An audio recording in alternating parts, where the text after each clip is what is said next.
You know, so what's next? I mean, what we gonna get the ball boy next? We gonna get Andre Drummond next? I mean, we gonna get. I mean, I know you can't get Alonzo Ball or Kyle Lowry or whatever, but damn, what's gonna be next if you're the Brooklyn Nets?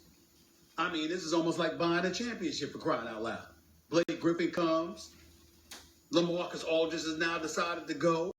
We don't even know if they're gonna go after Andre Drummond next. I mean, you want a I mean, I could agree with Stephen A. I kind of agree with what he's saying. I understand. But at the same time, people just get caught up in big names. It's like LaMarcus Aldridge is about what, 35, 36 years old? Blake Griffin is what, 33, 34? Like, these brothers are nearing the tail of their career, you know what I mean? Like, it's not like they're getting these guys in a prime. They just getting caught up in big names when it comes to these people like, oh my God, the Nets is just cheating, they're the monsters and this and that. Nah, man. The Nets is just building a team. They getting players that actually want to come and play with KD. It's all about KD and his attraction. This is all because of one man, KD. You know what I mean? If it wasn't for KD, the Brooklyn Nets wouldn't have all these players, obviously. So it just goes to show you the attraction of KD and people just wanting to play with him. It's not his fault that he left the Warriors. He still got that stain on him of, you know, being on the team. That's a super team, all this dumb shit. So he goes to Brooklyn and, you know, he figures, okay, I'm just going to be with Kyrie. But James Harden comes, Blake Griffin comes. Then you have all these other guys. So it's like, oh, you just left the Warriors to be on another super team. But at the end of the day, it's not a super team. You know, it's a regular team that's constructed perfectly for KD and for them in the playoffs. At the end of the day, you can't get mad at players for wanting to play with KD. And KD probably had a hand in recruitment, but it's KD. Who the fuck ain't gonna want to play with Kevin Durant? And he hasn't even been playing for the most part. It just goes to show you how they'll mesh and they'll work when it comes to just the continuity and the cohesion of the team. And Kyrie Irving, he's just a weapon. People thought that he wasn't going to mesh with James Harden. And it's just fine how he meshes with James Harden. He is the ultimate weapon. And I don't say that to limit him at all. It's just that Kyrie, man, like, that man is a walking bucket. He knows how to get a bucket.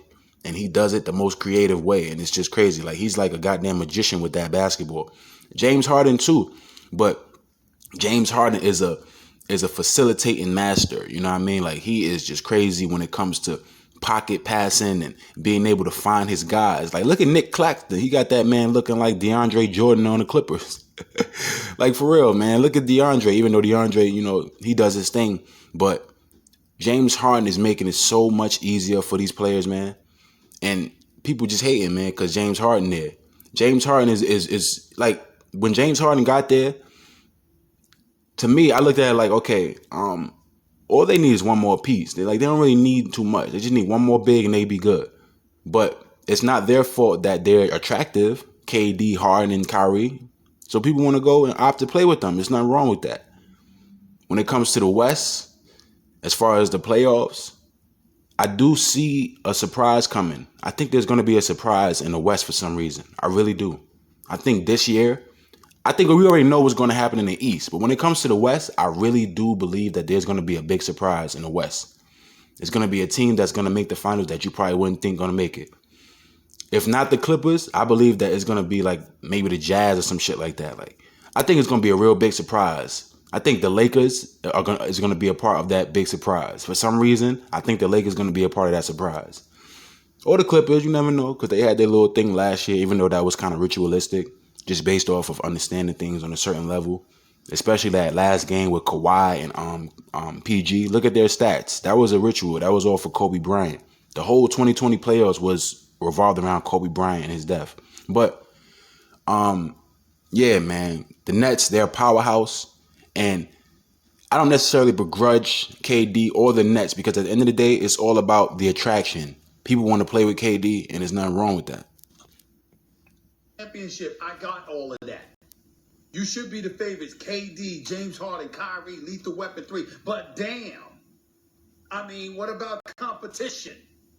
What about competition? We just gonna get everybody there? Everybody?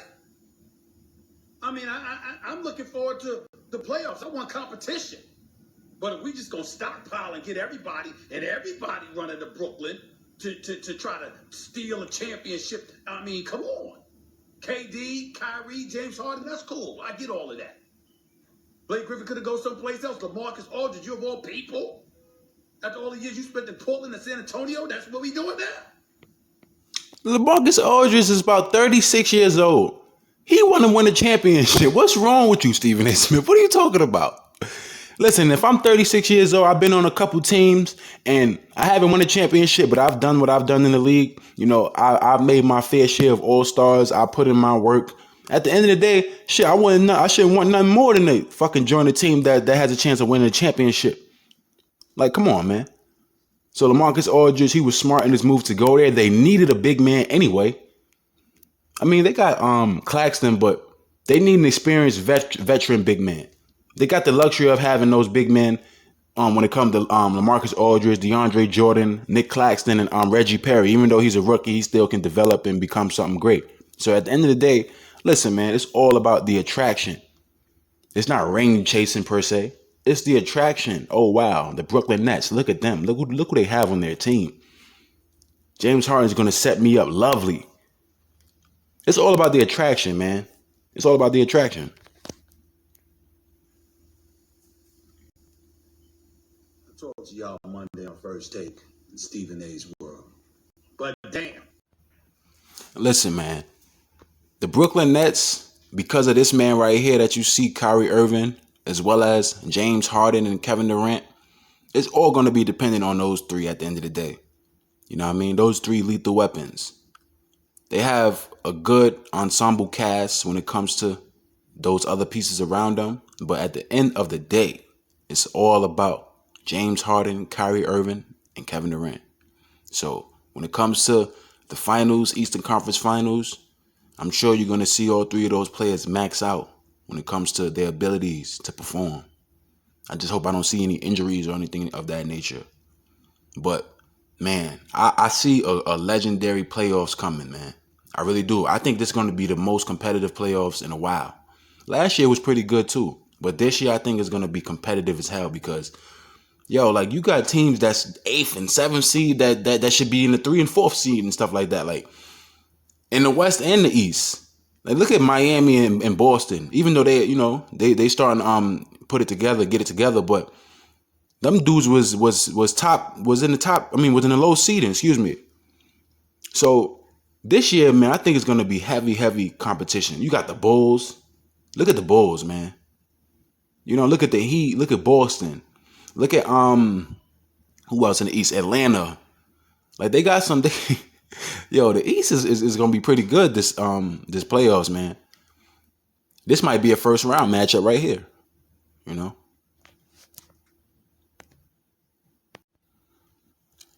And Atlanta, you know, I like the addition of Lou Williams. You know, the trade that went down, Lou Williams for Rajon Rondo. I feel like Lou Williams is a good backup behind Trae Young.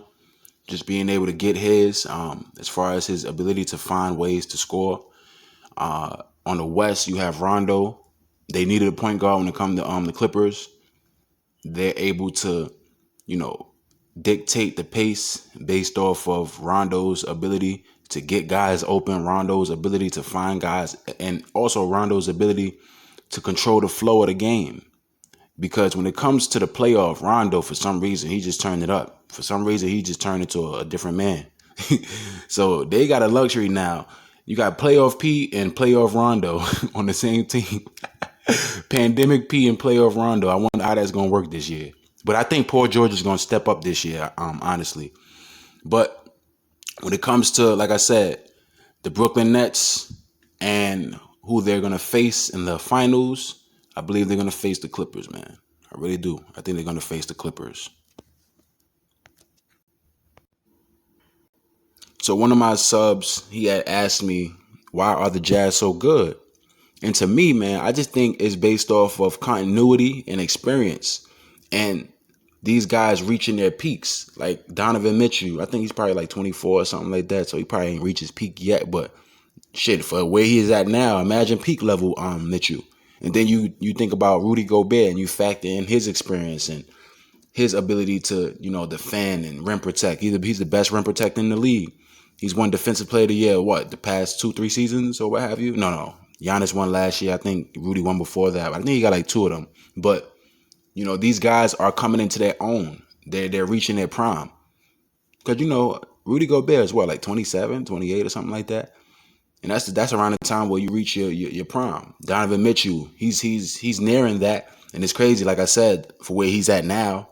And then you also have those shooters. You got Joe Ingles, who's a scrappy defender, underrated. You got Bogdanovich, who can light it up. You also have Clarkson. What's his first name? Jason Clarkson or something like that. What's the guy's first name? Damn. But yeah, Clarkson, man, he comes in, he does his thing. He's a spark plug. His ability to just score in an array of ways. Jordan Clarkson, that's his name. Dope player. Great six man. Obviously, the runaway six man of the year. They just mesh, man. They got shooters. They got size. They got depth. Mike Conley is a great facilitator, running that offense with those two small point guards with that backcourt. Well, you know, you can't necessarily call Donovan Mitchell a point guard. He's more like a combo guard. But they work well together when it comes to that lineup. And you got that backcourt with the front court of Gobert. And then you also have Royce O'Neal. Royce O'Neal being a good defender, a great shooter. They have a lot of great shooters, man. They play so in sync. Like, you know what I mean? Like it's just like poetry watching the Jazz play. And man, I believe that they might be asleep. Like this team right here, they're the number one seed, but they're still considered a sleeper because people are not really expecting them to go to the Western Conference Finals. But I wouldn't be surprised if they do, especially given the fact that they were swept last year, so they out for blood. Imagine they go against the Nuggets in the first round or in the second round or something like that. Oh, man, I got the Jazz winning that one. They out for blood this time. They got swept last year. I think they out for blood, but when it comes to the Western Conference Finals, it's either going to be them against the Clippers or them against the Lakers. It's either the Lakers, the Jazz, or the Clippers. But next year, I think the Jazz are going to go to the finals. Not this year. They probably make it close, but next year I really do see the Jazz making the finals. Either the Jazz or the Clippers next year, based over what happens. But I give the upper hand to the Jazz because they're younger. Donovan Mitchell, he's more fresh. He's just like a fucking firecracker, man. That man Donovan Mitchell, man, he's dope as hell as a basketball player. He still has a lot to learn though, but he's a great player, you know. But the Jazz, man, I got them as my sleeper to come out the West. It's crazy saying that because they're the number one seed, but I really do believe that, you know, the Jazz, they could do some things in the playoffs, especially with that rim protection. You got to understand, like the Lakers, they got rim protection to a degree, but man, Rudy Gobert is just lethal when it comes to his ability to block shots, man. It's crazy, man. And they're a good defensive team as well. Like you never know, man. Might be the Jazz in the Nets, you know. But I really feel like the Jazz are gonna do something as far as surprising a team in the West, whether it be the Lakers in the second round or the Clippers in the Western Conference Finals. I think that the Jazz may surprise some teams.